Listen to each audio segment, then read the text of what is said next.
حضرت بلال ابھی بچپن میں چھوٹے سے تھے کہ والد انتقال کر گئے. یتیمی میں پرورش پائی جناب بلال نے، یتیمی میں. اور پھر 2 بہنیں، ایک والدہ، ایک بھائی. حضرت بلال حبشی کا یہ خاندان مکے میں بکتا بکاتا کسی طرح عبداللہ بن جدعان کے پاس پہنچ گیا. بڑا پکا کافر تھا، بڑا پکا. ذرا اسلام کی روشنی چمکی نہ تھوڑی سی. حضرت ابوبکر صدیق رضی اللہ تعالیٰ عنہ اس رستے سے گزرتے تھے. اس رستے میں حضرت بلال کام کاج کیا کرتے تھے، بڑے محنت، بڑے جفاکش، بڑے ہمت والے. حضرت صدیق اکبر نے ایک دن روک کے کہا، بلال کب تک تو اتنے خداؤں کو پوجتا رہے گا، کب تک تو اتنے خداؤں کو پوجے گا، جگہ جگہ ماتھا ٹیکے گا، یہ تجھے کبھی غلامی سے آزاد نہیں کریں گے. میں تجھے ایک دروازہ بتلاتا ہوں، اگر تو اس دروازے پہ آئے گا تو وہ تجھے مکے کی گلی سے اٹھا کے کعبے کی چھت پہ کھڑا کر دیں گے. دامن مصطفیٰ سے جو بھی لپٹا وہ یگانہ ہو گیا، اس کے حضور ہو گئے، اس کا زمانہ ہو گیا. حضرت بلال حبشی رضی اللہ تعالیٰ عنہ کو بات بتلائی. سلیم الفطرت آدمی تھے، سنجیدہ آدمی تھے، اچھا مزاج رکھتے تھے، فہم و فراست رکھتے تھے. جناب بلال نے کلمہ پڑھ لیا تو سب لوگوں نے کہا، بہت سارے لوگوں نے اپنا اسلام چھپا کے رکھا ہوا تھا. 2 واقعات ایسے ہوئے کہ حضرت بلال کا اسلام ظاہر ہو گیا. کسی کام سے بت خانے بھیجا عبداللہ ابن جدعان نے. بت خانے گئے تو لگے ہوئے تھے بت، کتار اندر کتار، بتوں کی کتاریں بنی ہوئی تھی. حضرت بلال نے مٹی اٹھائی اور بتوں کے منہ پہ مار کے کہنے لگے، جو اپنا چہرہ صاف نہیں کر سکتے وہ کسی کو نفع نقصان کیا پہنچائیں گے. جو لوگ دیکھ رہے تھے انہوں نے آ کے عبداللہ ابن جدعان کو بتایا، کہا تیرا غلام ہے اور تو بہت بڑا سردار بنتا ہے، تیری عزت خاک میں مل جائے گی. کسی کو پتہ چل گیا کہ عبداللہ کا غلام مسلمان ہو گیا. عبداللہ بن جدعان نے راتوں رات امیہ بن خلف سے بات کی اور امیہ سے کہا، یار یہ غلام لے لو، مفتی لے لو. بتایا نہیں کہ مسلمان ہو گیا ہے.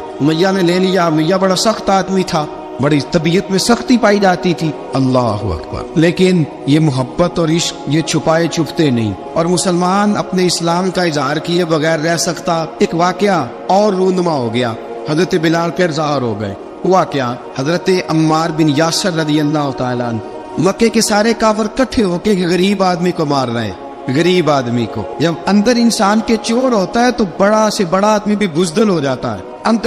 جب اندر چور بیٹھ جائے نا تو بڑے سے بڑا آدمی بزدل ہو جاتا ہے، اور جب اندر صفائی ہو تو غریب سے غریب آدمی بھی بہادر ہو جاتا ہے. حق پہ ہونا چاہیے، سچا ہونا چاہیے. حضرت عمار بن یاسر رضی اللہ، ایک غریب آدمی، مکے کے سارے سردار مکے کے چوک میں کٹھے اور ایک دیوار کے ساتھ کھڑا کیا ہوا ہے. حضرت عمار بن یاسر کو کوڑے مار رہے، زور زور سے کوڑے. حضرت عمار بن یاسر رضی اللہ تعالیٰ عنہ کے بدن پہ لگتے ہیں، وجود لہو لعان ہے. حضرت عمار بن یاسر کو پتا تھا کہ بلال بھی مسلمان ہو، لیکن ان کا خیال تھا کہ یہ کسی کو بتلائے نہ تو ہی بہتر ہے. امیہ بن خلف آیا، سخت دھوپ تھی، جب کوڑے مار مار کے تھک گیا نا، ابو جہل نے بھی مارا، ابو لہب نے بھی مارا، ابو سفیان نے بھی مارا، ابو البختری نے بھی مارا، اخنس بن شریح نے بھی مارا. امیہ بن خلف کی باری آئی تو تھک گیا نا مار مار کے. اسے پتا تھا کہ بلال بڑا سخت آدمی ہے، جو کام بھی کہو بلال کر دیتا ہے. امیہ نے کہا بلال سے، کہا بلال ادھر آ. حضرت بلال گئے، کہا یہ کوڑا پکڑ اور اس کو مار. جناب بلال نے کوڑے کی طرف دیکھا، پھر حضرت عمار کی طرف دیکھا.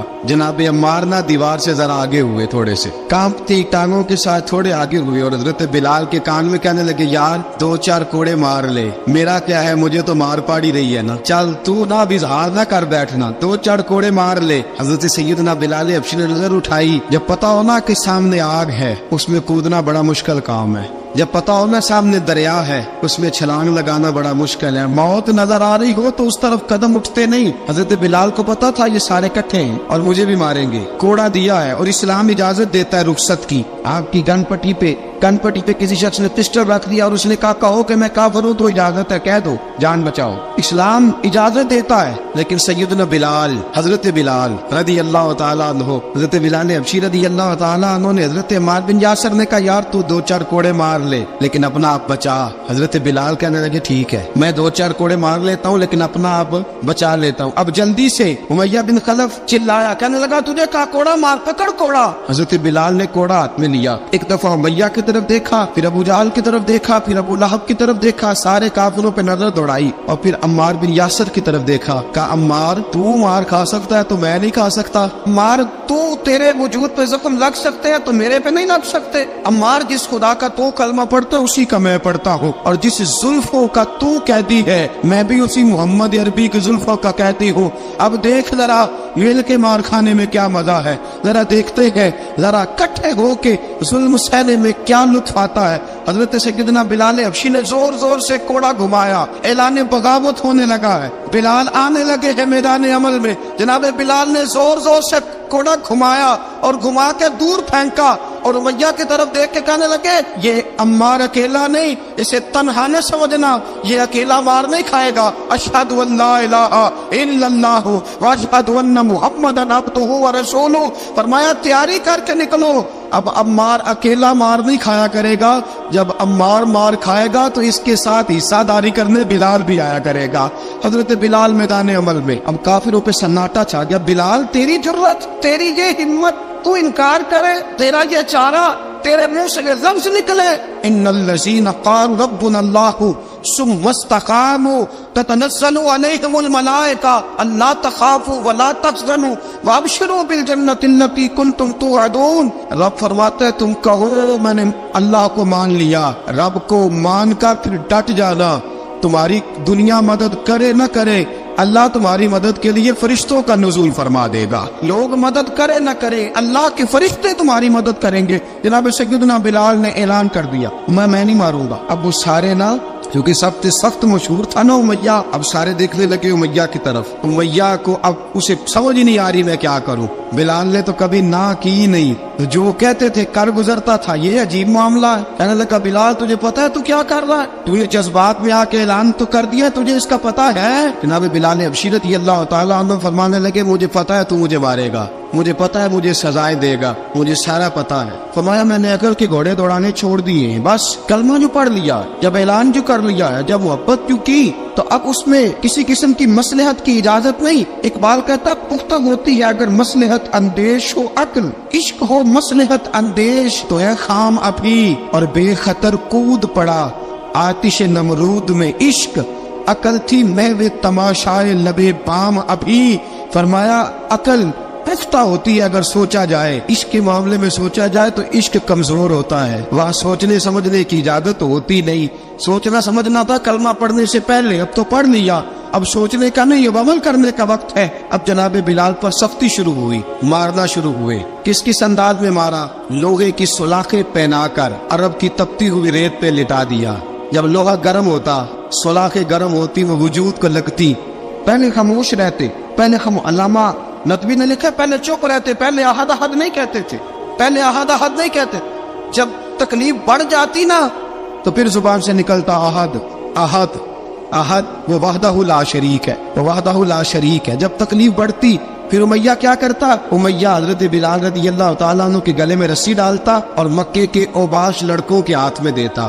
مکے کی گلیوں میں کبھی کسی پاگل کو آپ گزرتے دیکھو نا, لڑکے اسے چھیڑ رہے ہو, آپ کو پتا ہے وہ پاگل ہے, اس نے زیادتی بھی کی ہے. لڑکے چھیڑتے ہو تو بزرگ اور سیاڑے لوگ منع کرتے, کہتے ہیں بدتمیزوں نہ کرو, وہ تو بیچارہ دیوانہ ہے, وہ تو پاگل ہے. مکے کی گلیوں میں حضرت بلال جب گلے میں رسی ڈال کے, ذرا دوستوں خیال تو کرو, بٹن کھلا ہو تو ہم بازار میں جانا پسند نہیں کرتے, کپڑے تھوڑے میلے ہو تو گلی میں نکلتے نہیں. بلال تو مہذب آدمی ہے, سنجیدہ آدمی ہے, یہ کیا ہو رہا. حضرت بلال کے گلے میں رسی ڈال کے نا جب مکے کی گلیوں میں وہ نوجوان دوڑایا کرتے تھے, حضرت بلال رضی اللہ تعالیٰ عنہ کے قریب سے گزرتے تو گزرنے والے بھی عجیب بات کرتے. کوئی کہتا ذرا اور کلمہ پڑھ, کوئی کہتا بلا اپنے خدا کو تجھے بچائے, کوئی کہتا بلال تجھے کیا ضرورت پڑی تھی یہ سارا کچھ کرنے کی. ایک آدمی آیا, کہنے لگا بلال اگر تیرا رب سچا ہے, تیرے رسول سچے ہیں, پھر تجھے بچاتے کیوں نہیں؟ جب تو اتنا مخلص مومن ہے اور اتنا تیرے اندر خلوص پایا جاتا ہے تو وہ آتے کیوں نہیں تیرے دفاع کے لیے؟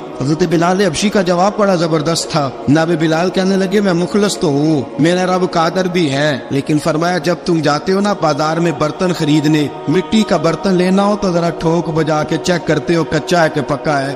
فرمایا رب رسول بھی ذرا ٹھوک بجا رہے ہیں کچا ہے کہ پکا ہے. فرمایا میں دعا کرو میں امتحان میں پورا اتروں, دعا کرو میں امتحان میں پورا اتروں. وہ ذرا مجھے ٹھوک بجا کے چیک کر رہے, ٹھوک بجا کے. حضرت بلال حبشی مارا, ستایا, تینوں لب دیا, آپ گواچے, سانو اپنی خبر نہ کوئی, ساتھوں پارے ککھ گلیاں دے, سانو آخ دے لوگ شدائی, ننگ نموس دا ساڑ کے چولا, گل پہنے تاج گدائی, آزم اپنا آپ گوایا تا یار نے چاتی پائی. حضرت بلال حبشی نے اتنی مار, اتنی تکلیفیں. اچھا حضرت صدیق اکبر گزرے. اچھا ایک بات اور لکھی ہے سیرت نگاروں نے, وہ کہتے ہیں کہ ایک تو تھا نا جب تکلیف ہوتی تھی تو آہد جہاد کہتے تھے. ایک جب کوئی کافر نظر آتا تھا نا, اس طرح بندہ چڑھاتا نہیں کسی کو, جب کوئی بے ایمان کافر نظر آتا حضرت بلال کو تو آپ فرماتے احد احد احد, اللہ ایک ہے, اللہ ایک ہے, اللہ ایک ہے, اللہ ایک ہے. جب کوئی نظر آتا ابو مارتا, پھر آہستہ آہستہ وظیفہ پاک گیا, پھر سارا دن احد احد چلتا رہتا.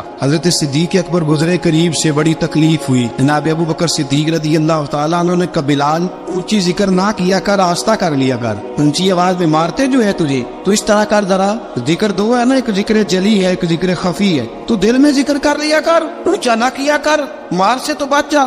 بلال نے کہا ٹھیک ہے, آپ نے جو نسخہ دیا اس پہ عمل کروں گا. 2 دن حضرت بلال حبشی نے دل میں ذکر کیا, مار ہی نہیں پڑی, مار ہی نہیں پڑی. جفا جو عشق میں ہوتی ہے, اقبال کہتا ہے جفا جو عشق میں ہوتی ہے وہ جفا ہی نہیں, ستم نہ ہو تو محبت میں کچھ مزہ ہی نہیں. حضرت بلال کو مارنا نہ پڑی, 2 دن مارنا کہے تو تیسرے دن امیہ داخل ہوا تو کہنے لگے احد احد احد. اس نے پھر پکڑ لیا درہ, پھر اٹھایا کوڑا, پھر لگا مارنے. جناب حضرت بلال حبشی رضی اللہ تعالیٰ عنہ کو مار پڑ رہی ہے. جناب صدیق اکبر گزرے, کہا بلال تجھے منع کیا تھا, تو پھر شروع ہو گیا ہے. کہا حضور آہستہ ذکر کرنے میں مزہ ہی نہیں آتا.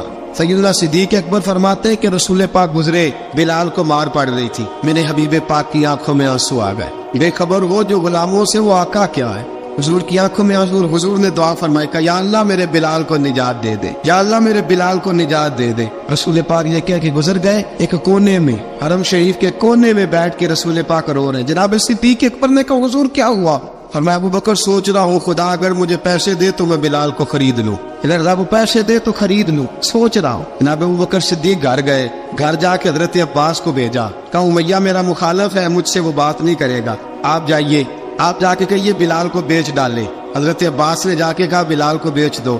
کہنے لگا میری قیمت بہت زیادہ ہے, 50 دینار کا میں نے خریدا ہے اور میں منافع لے کے بیچوں گا. حضرت عباس نے آ کے جناب صدیق اکبر کو بتایا تو ابو بکر صدیق فرمانے لگے چل مجھے ساتھ ہی لے جا, دیکھ لیتے. پہنچے, جب ابو بکر صدیق کو آتے دیکھا نا تو چڑ گیا. کہنے لگا ابو بکر اگر تو بلال کو خریدنا چاہے تو وہ جو تیرے پاس رومی غلام ہے وہ مجھے دینا پڑے گا, 2 لونڈیاں اس کے ساتھ دینی پڑیں, اور یہ 50 دینار کا ہے, میں تجھ سے 2000 دینار لوں گا. 50 دینار کا ہے, 2000 دینار لوں گا. حضرت صدیق اکبر رضی اللہ تعالیٰ عنہ نے فرمایا مجھے منظور ہے. تو ابو بکر صدیق نے وہ تینوں غیر مسلم غلام لیے, 2000 دینار لیے. حضرت عباس نے بھی کلمہ نہیں پڑھا تھا. کہنے لگے ابو بکر تو کامیاب تاجر ہے, کیا کرنے لگے ہو؟ تو حضرت ابو بکر صدیق کہنے لگے آپ نے بھی کلمہ نہیں پڑھا, آپ کو اس سودے کا پتہ نہیں, آپ ابھی اس لذت آشنائی سے واقف نہیں, آپ نے بھی یہ ذائقہ چکھا نہیں, آپ ابھی اس راہ سے گزرے نہیں, آپ کو پتہ نہیں یہ بھی ایک ذائقہ ہے, یہ بھی ایک سودا ہے, یہ بھی ایک لذت ہے, یہ بھی ایک گہرائی ہے, یہ بھی ایک مزہ ہے, اس کا بھی آپ کو علم نہیں, آپ نے کلمہ نہیں نہ پڑھا. محبت کو سمجھنا ہے تو نہ سے خود محبت کر, کنارے سے کبھی اندازہ طوفان نہیں ہوتا. فرمایا ابھی تو راہ گزر میں ہے, کہتے مقام سے گزر, ابھی ذرا آگے چلیں گے نا, جب آپ کلمہ پڑھیں گے تو آپ کو پتہ چلے گا. حضرت سیدنا بلال حبشی کو لینے کے لیے صدیق اکبر پہنچے, 2000 دینار, 3 غلام پڑھے لکھے سیانے سمجھدار. جب دیے نا تو امیہ کھل کھلا کے ہنسا, کہنے لگا ابو بکر بڑے گھاٹے کا سودا کیا تو نے, ابو بکر تو نے بڑے گھاٹے کا سودا کیا ہے. یہ پڑھا لکھا مجھے دے کے جا رہا ہے اور یہ ان پڑھ تو لے کے جا رہا ہے, یہ خوبصورت رومی غلام دے کے جا رہا ہے اور یہ حبشی کالے رنگ کا تو لے کے جا رہا ہے, اور 50 دینار کا غلام 2000 دینار میں تو لے کے جا رہا ہے. تو اتنے گھاٹے کا سودا, اتنی بڑی نادانی. حضرت جناب سیدنا صدیق اکبر رضی اللہ تعالیٰ کہنے لگے امیہ تو کافر ہے, لیکن تو نے ابھی بھی پیسے تھوڑے مانگے ہیں, تو نے بلال کا رنگ دیکھا ہے, میں نے مصطفیٰ کے عشق کا رنگ دیکھا ہے. فرمایا تو ابھی اس کے رنگ میں الجھا ہوا ہے اور میں نے اس کے باطن کا حسن ہے وہاں تک پہنچ گیا ہوں. حضرت